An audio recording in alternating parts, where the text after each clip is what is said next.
Mumbai India. रात का वक्त। एक लड़की जो कि पार्टी वेन्यू से निकलकर लड़खड़ाते हुए पार्किंग से बाहर जा रही थी, अचानक उसका पैर फिसला और वो एक गाड़ी के पास रुक गई। वो धीरे से बोली, रिदम कंट्रोल। गॉड, ये क्या हो रहा है मेरे साथ?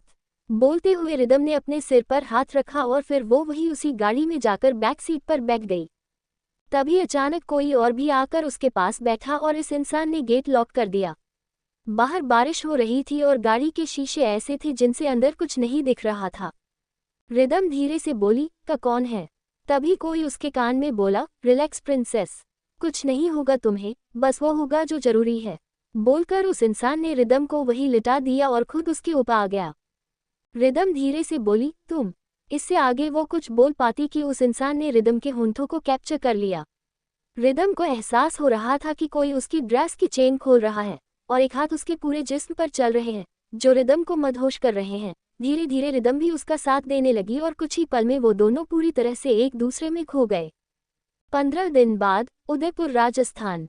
रात का वक्त। एक वेन्यू प्लेस जो कि पूरी तरीके से डेकोरेटेड था और उसे देखकर साफ समझ में आ रहा था कि वहां पर आज शादी का दिन था।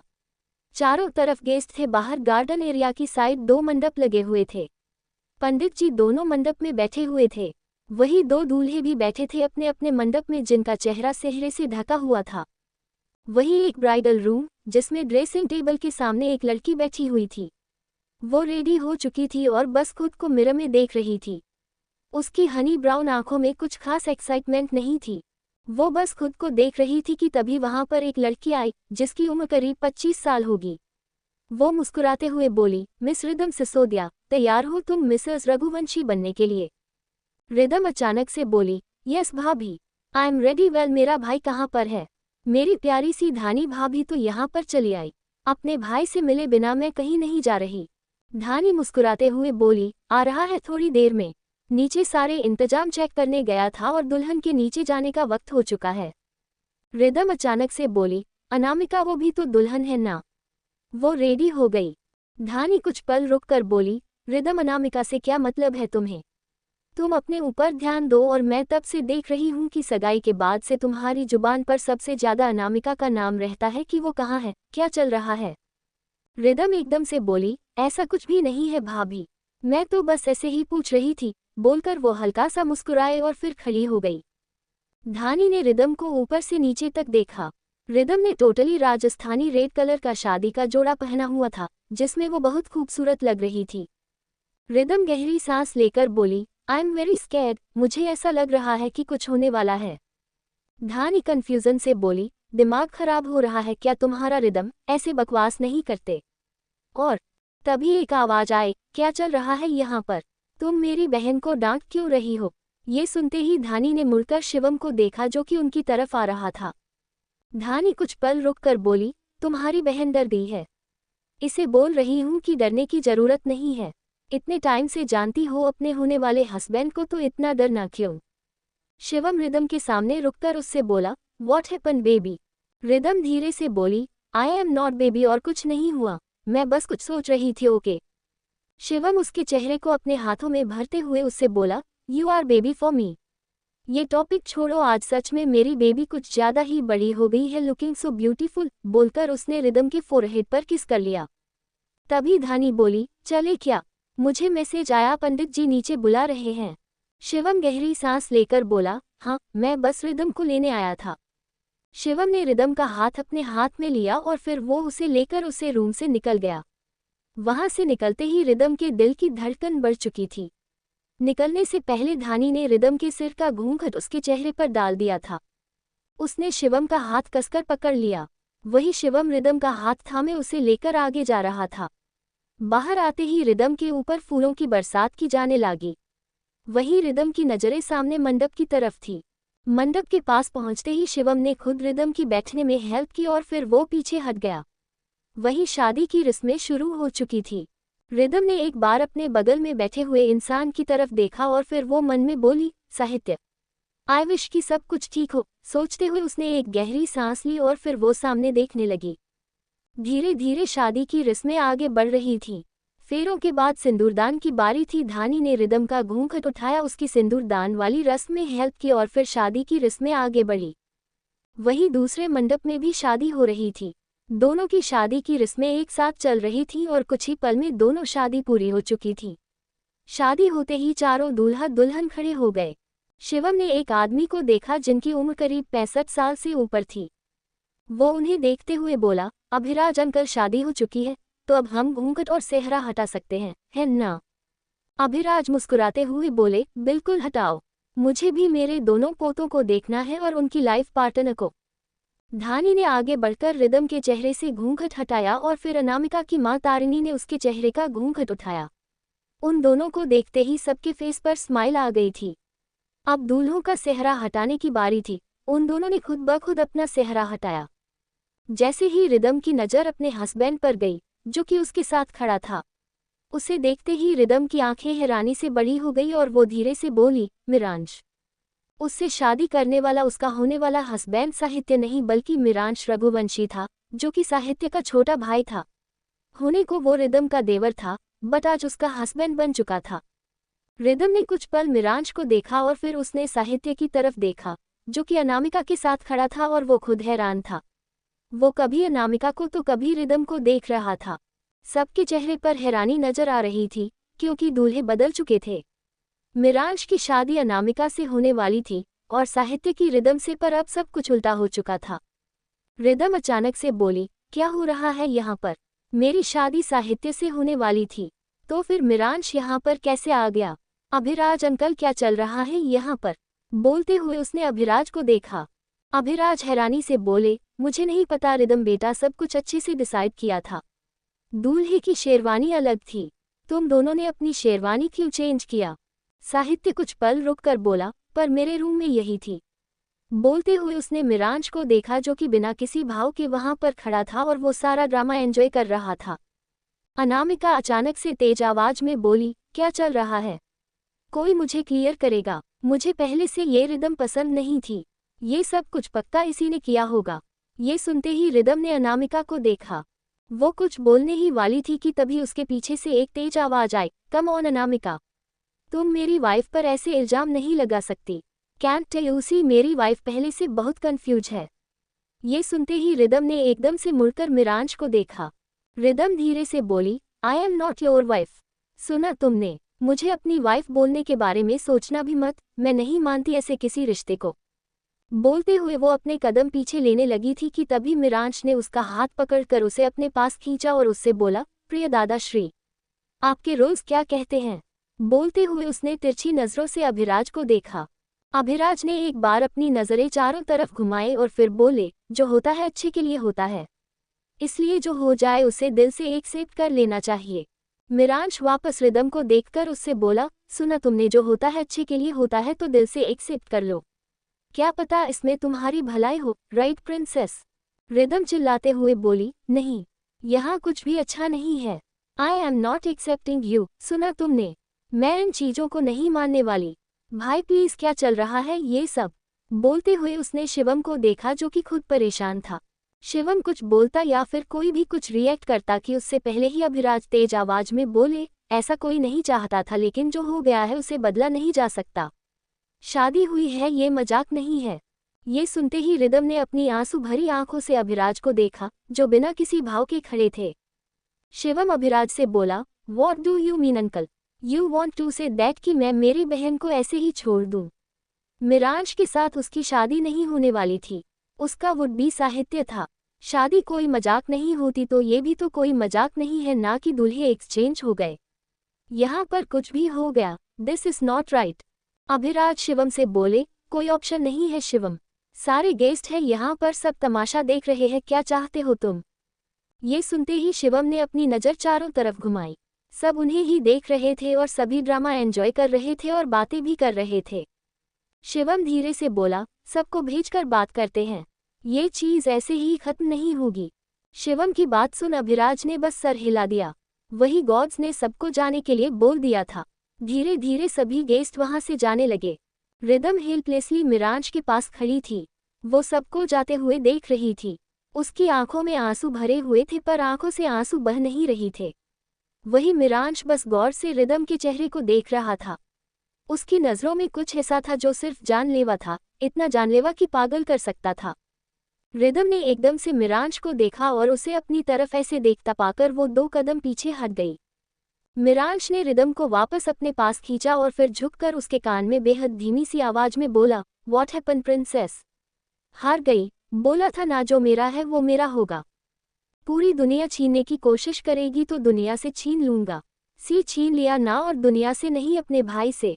My big brother is very upset, उन्होंने तुम्हें खोया, but what I can do. Princess तो मेरी है ना। ये सुनते ही रिदम ने अपने हाथों की मुट्ठी बना ली थी। उसकी आंखों में जो आंसू भरे हुए थे अब वो बहने लगे थे।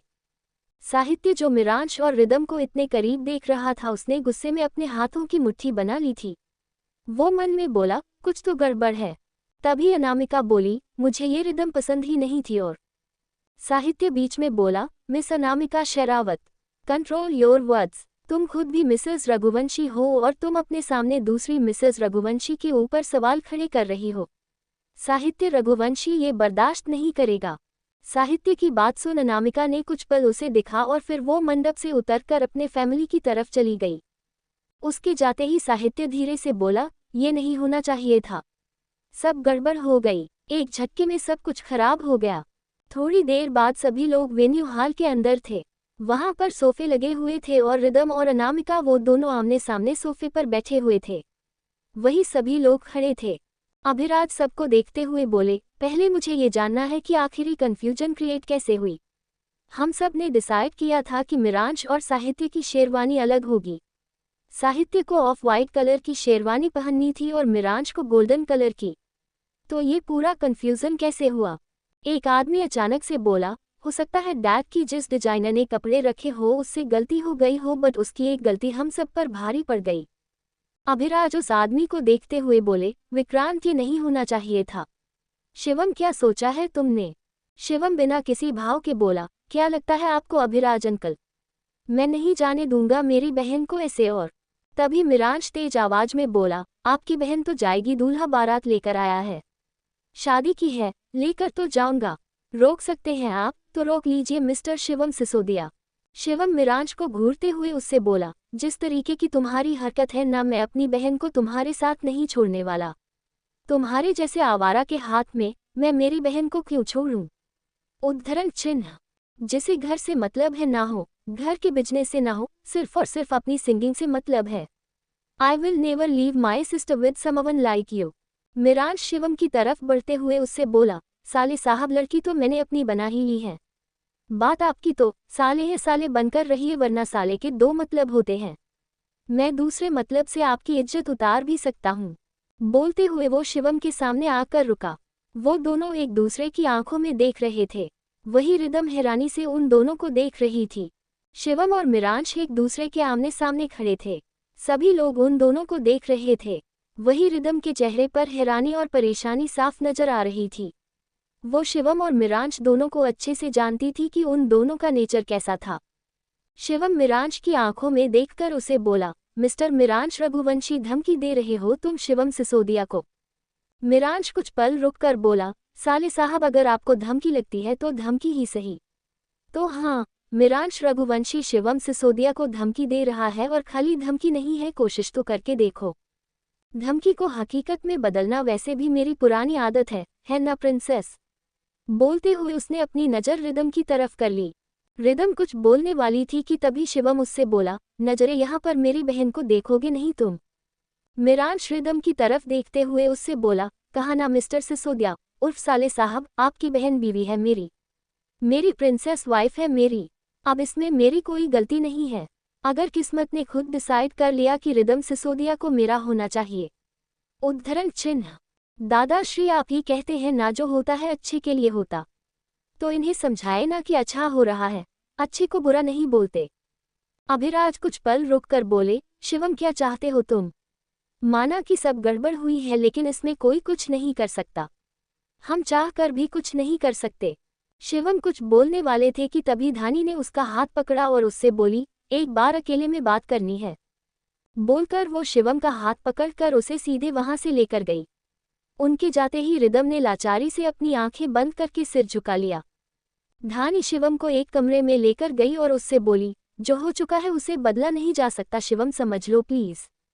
शिवम गुस्से में बोला, मैं क्यों समझूं धानी, सिर्फ इसलिए क्योंकि वो तुम्हारी फैमिली है। धानी धीरे से बोली, मैंने कब कहा कि तुम इसलिए कुछ समझो क्योंकि वो मेरी फैमिली है।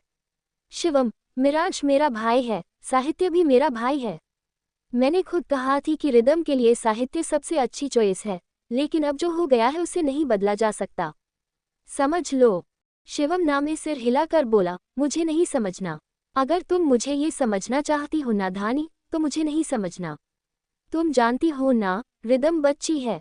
उम्र क्या है उसकी? बस 21 साल है। एक तो अभी शादी हो रही है उसकी, ऊपर से उस लड़के से जिसे जिम्मेदारी का मतलब भी नहीं पता। मैं नहीं छोड़ सकता मेरी बहन को। धानी कुछ पल रुक कर बोली, मुझ पर विश्वास है तुम्हें? ये सुनते ही शिवम बिना एक पल गवाए बोला, ऑफ कोर्स है। धानी उसके चेहरे को अपने हाथों में भरते हुए बोली, तो बिलीव मी, मिरांज संभालेगा। साहित्य की भी शादी हुई है अनामिका से, उसकी फैमिली मान रही है तो तुम्हें भी मानना पड़ेगा प्लीज। शिवम धीरे से बोला, तुम पर विश्वास कर रहा हूं मैं बस। बोलकर उसने धानी का हाथ उठाया और फिर बाहर चला गया। बाहर आकर शिवम मिरांज को घूरने लगा था, जो कि आराम से वहां पर खड़ा था और रिदम की तरफ देख रहा था। धानी कुछ पल बाद आए और विक्रांत को देखकर उससे बोली, डैड, दादू, शिवम मान गया है। बोलते हुए उसने एक बार अभिराज को देखा और फिर शिवम को। अभिराज मुस्कुराकर बोले, फिर तो कोई प्रॉब्लम ही नहीं है, सब कुछ सॉल्व हो चुका है।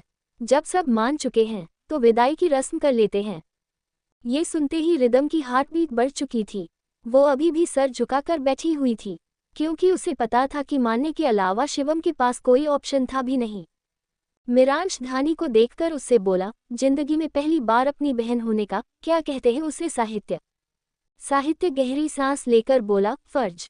मिरांश वापस धानी को देखकर बोला, एग्जैक्टली, अगर ये काम तुम हमेशा करती तो कभी कोई प्रॉब्लम ही नहीं होती, राइट माय कजिन सिस्टर, मेरे प्रिय चाचा श्री की औलाद। धानी धीरे से बोली, हो गया।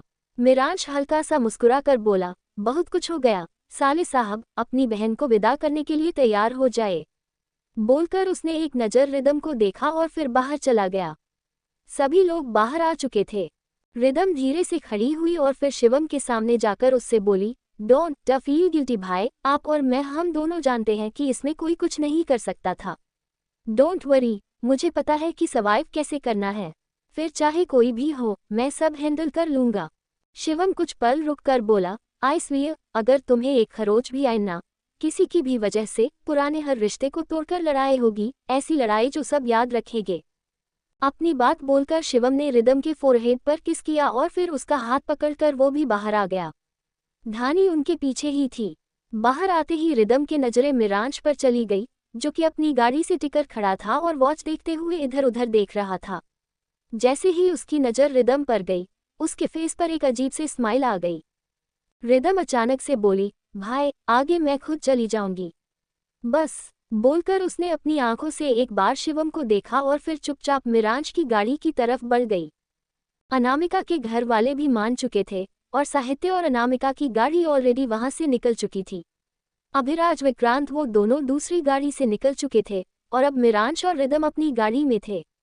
ड्राइवर ड्राइव कर रहा था। मिरांश और रिदम गाड़ी में बैठे हुए थे।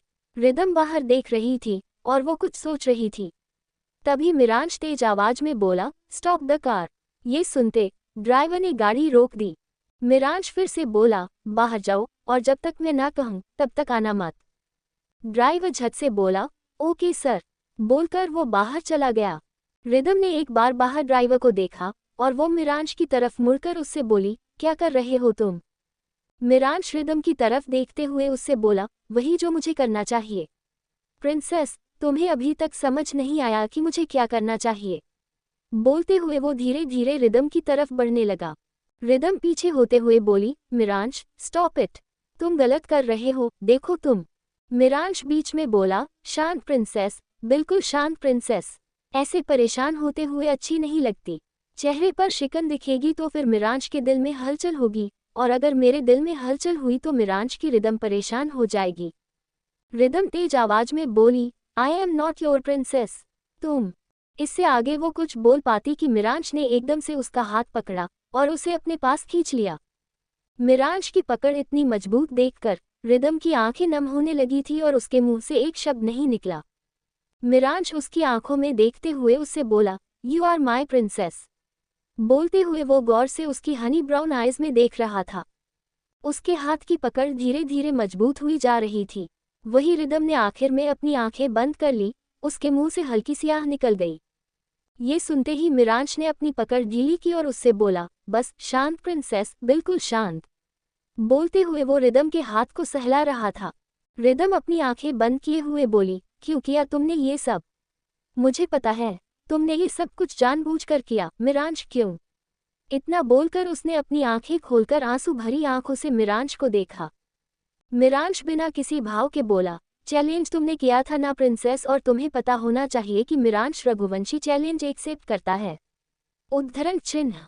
जानती हो ना, तुम मुझे इतनी बड़ी फैन हो, तुम मेरी क्वालिटीज जानती हो, तो तुम्हें नहीं पता था कि चैलेंज मुझे बहुत पसंद है, और जब कोई चैलेंज करे तो मुझे उसका गुरूर तोड़ने में बहुत मजा आता है।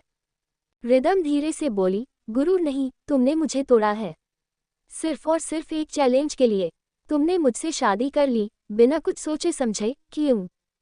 मिरांश उसकी आंखों में देखते हुए बोला, मुझे जवाब देने की जरूरत है प्रिंसेस। क्या प्रिंसेस की याददाश्त इतनी कमजोर हो गई है कि वो मेरे बातों को भूलने लगी है? ये तो बहुत गलत बात है।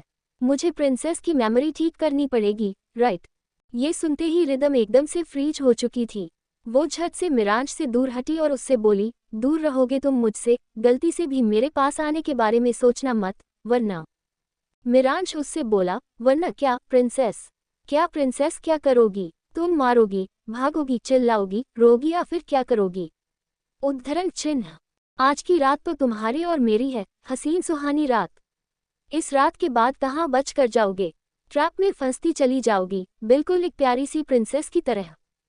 रिदम कुछ बोलने वाली थी कि मिरांश ने उसे वापस अपने पास खींचा। रिदम एकदम से उसके सीने से लगे और उसने मिरांश के कंधे पर अपना हाथ रख लिया। मिरांश का एक हाथ रिदम की कमर पर था, वही दूसरा हाथ उसके हाथ पर था।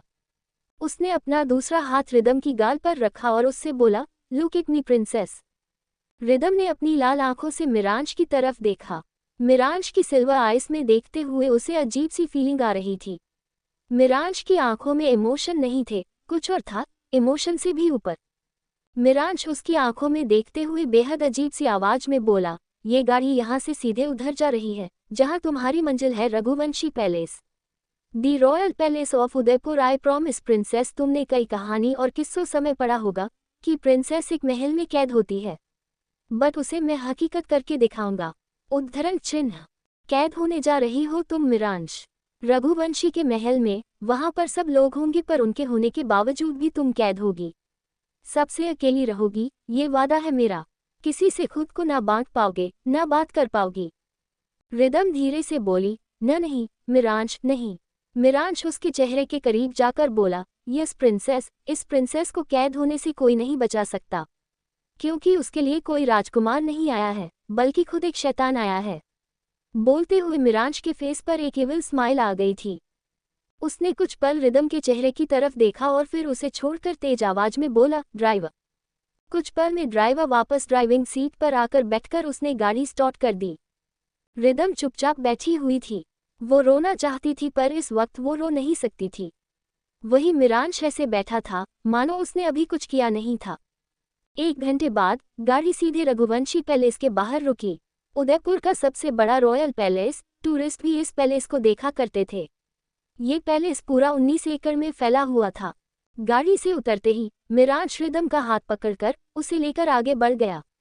वहां पर कई सारे गार्ड खड़े थे, जिन्होंने सर झुकाया हुआ था और उन सभी के पास गन्स थी। वहां की सिक्योरिटी लेवल काफी ज्यादा हाई थी, क्योंकि यहाँ पर कई बार गवर्नमेंट का भी आना जाना था। वहां पे ऑफिसर्स भी आया जाया करते थे। गेट पर पहुंचते ही रिदम और मिरांश दोनों रुक गए। एक लेडी वहां पर आए, वो कुछ करती उससे पहले मिरांश बोला, I don't believe in all this चाची, सो इतना ड्रामा करने की जरूरत नहीं है। यू नो, आप मैसेज वैशाली विक्रांत रघुवंशी है, अपने स्टैंडर्ड संभालिए, मैं मेरी बीवी को खुद संभाल लूंगा। बोलकर मिरांश बिना किसी चीज पर ध्यान दिए रिदम का हाथ पकड़कर उसे सीधे में हाल से होते हुए एक तरफ लेकर गया। मिरांश पैलेस में नहीं रहता था, वो में पैलेस के साइड में बने हुए दूसरे छोटे वाले पैलेस में अकेले रहता था और वहां पर आना जाना वर्जित था।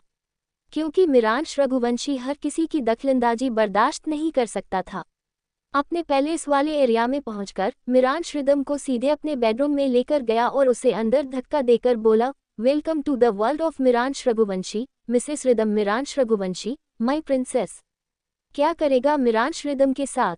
क्या ये पूरी चाल मिरांश की थी? जानने के लिए पढ़ते रहिए।